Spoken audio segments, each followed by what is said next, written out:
সাল্লাল্লাহু আলাইহি ওয়াসাল্লাম রে যখন সওয়ার নিয়া দেওয়া হইতো, হযরত জিবরিল আমিন আলাইহিস সালাম রে জানানো হয়, জিবরিল যাও ব্যস্ত থাকি একটা বুরাক নিয়ে রাসূলুল্লাহর সম্মুখে নিয়ে হাজির হও।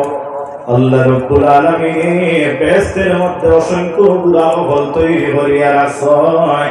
একমাত্র একটা বুরাকের ভাগ্যে জুটিব রাসূলুল্লাহ সাল্লাল্লাহু আলাইহি ওয়াসাল্লাম রে নিয়ে মেরাজে যাওয়া, কিন্তু অন্য বুরাকের নাই। হযরত জিবরিল বেহেশতের মধ্যে প্রবেশ করলেন একটা বুরাক আনয়নের জন্য। কয়টা বুরাক? একটা, আর তৈরি করিয়া রাখা হয়েছে অনেক বুরাক। হযরত জিবরিল গিয়া পায় এই বেহেশতের মধ্যে যত বুরাকের আছে তাম বুরাকের আপনার হাসির মধ্যে মত এরা আমুদ আল্লাহদের মধ্যে আছে। আর একটা বুরাকে এত বেশি বিনয়ের সহিত ক্রন্দন করতেছে। হযরত জিবরিল জিজ্ঞাসা করেন, হে বুরাকেরা, তোমরা কোন কারণে এত বেশি হাসাহাসি করো? তার মধ্যে কারণটা কি?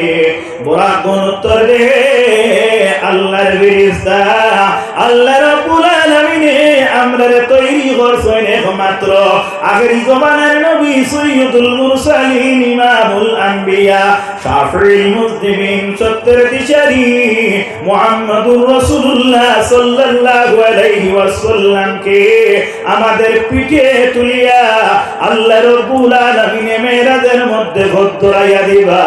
এই উদ্দেশ্যে এই বিষয়ের উপর আমরা গর্বিত হইয়া আনন্দিত হইয়া এত বেশি হাসাহাসি করতেছি। হযরত জিবরিল ক্রন্দনরত বুরাককে জিজ্ঞাসা করেন, হে বুরাক, তুমি কোন কারণে কান্দো? সেই বুরাকটি উত্তর দেয়, আল্লাহর ফেরেশতা জিবরিল, আমি কান্দার কারণ হইল আল্লাহ রাব্বুল আলামিন আমাদেরকে তৈরি করছেন রাসূলুল্লাহকে আমরা নিয়ে মেরাজে যাইব, কিন্তু যদি সেই দায়িত্ব আমি বুরাকরে দেওয়া হয় তাহলে আমি পরিশান এবং চিন্তিত। রাসূলুল্লাহর কিভাবে আমি সম্মান রক্ষা করব? এজন্য আমি বিনয়ের সহিত আল্লাহ রাব্বুল আলামিনের দরবারে সদায় আমি আমার দিল দিয়ে ছোট করি। এই চিন্তার মধ্যে আমি চিন্তিত। জোরে বলো সুবহান।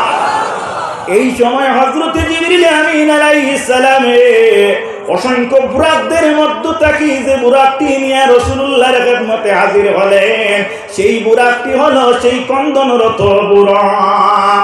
এর মধ্যে উপসংহার কি? এর মধ্যে খুলাসাটা কি?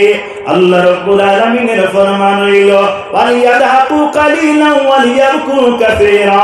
হে ঈমানদার বিশ্বাসীগণ, তুমি তাই জমিনের মধ্যে কান্দিও বেশি আর হাসিও কম। এর কারণে বর্তমানে আমাদের মধ্যে একটা নীতি হয়ে গেছে, রাওয়াজ হয়ে গেছে। আমরা ওয়াজের মাহফিল যেটা, সেই মঞ্চটা হইয়া থাকলো কি আপনার একটা তওবার মাহফিল, দোয়ার মাহফিল, দিনী আলোচনার মাহফিল। এই জাতীয় মাহফিলের মধ্যে কোনো সময় আলিম কুদানি হয়ে যত বেশি আসাইতে পারেন তানে দেওয়ার দোয়া হয়।